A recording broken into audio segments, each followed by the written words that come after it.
Would you give every single one of your games away for free and still walk away with over $7,000?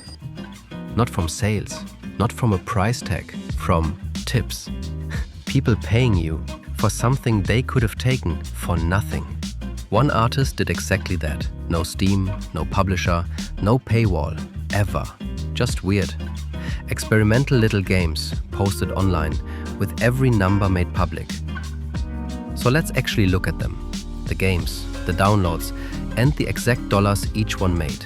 And here's why this should matter to you, not just to her. If you make anything, games, code, art, music, writing, you've heard the same rule 1,000 times. Put it out for free, and you'll never earn a thing from it.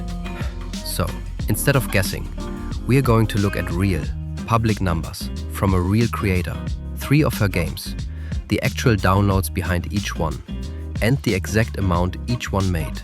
You'll see which barely earned a cent, which started to add up, and the single game that quietly out-earned everything else, combined. Stick around for the total, because the way that money splits is the whole lesson. First, quick context. If you've never used it, itch.io is the internet's biggest playground for indie games. Anyone can upload anything in minutes. No gatekeepers, no approval process, no giant store taking a 30% cut and burying you on page 50. It's raw, it's open, and it's where a huge amount of indie creativity actually lives. But the part that matters for our story is how you're allowed to charge. Here's the trick. Itch.io lets you set your price to pay what you want. You put a suggested price, you set the minimum all the way down to 0, and then the player decides. So someone can grab your game for nothing or decide it was worth $3, $5, $10 and pay you anyway. The game is free to play, but it's always open to support. Now, the developer in this story is Nathalie Lawhead, an experimental artist, alienmelon on itch.io, who makes strange, funny, deeply personal little projects. She wasn't running some get-rich experiment. She just kept making free games. Around 34 of them, over roughly 5 years, and quietly tracked everything. Then she published the receipts. But wait, why would anyone pay for something they can take for free? It turns out, for a few very human reasons. Some pay because the game gave them more than they expected, and they feel like they owe you something back. Some pay because they want to see you make the next one, and some just like being the kind of person who supports a creator they believe in. You're not really selling a product anymore. You're giving people a chance to be generous. So let's look at the actual games. Start with one of her smaller releases. It's a tiny experimental little thing called GIRB. Watch it for a second. It's odd. It's glitchy. The kind of toy you poke at once and move on. It pulled in a few hundred downloads. And the tips? They added up to about $3. 3. If you judged the whole free games make money idea on this one, you'd laugh, close the laptop, and go get a normal job. But hold that thought, because this is the floor. And the floor is exactly where most free games quietly live. Now step up to a bigger one. Cyberpet Graveyard. This time the reach was real. Somewhere around 2,800 downloads. Roughly 8 times the audience of the last one. And the money followed.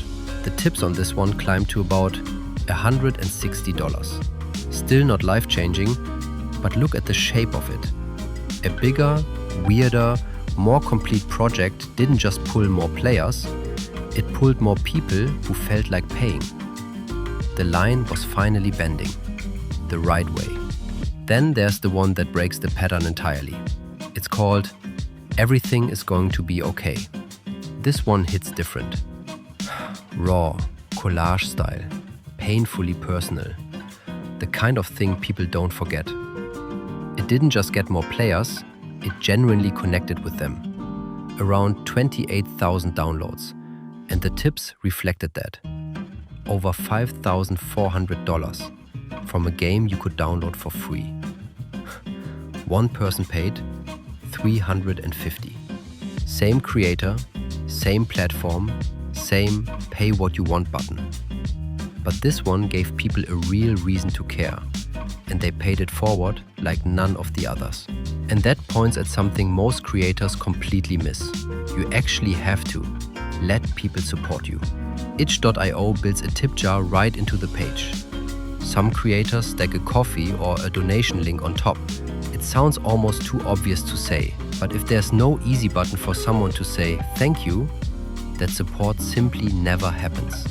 The generosity is real, but only if you leave the door open.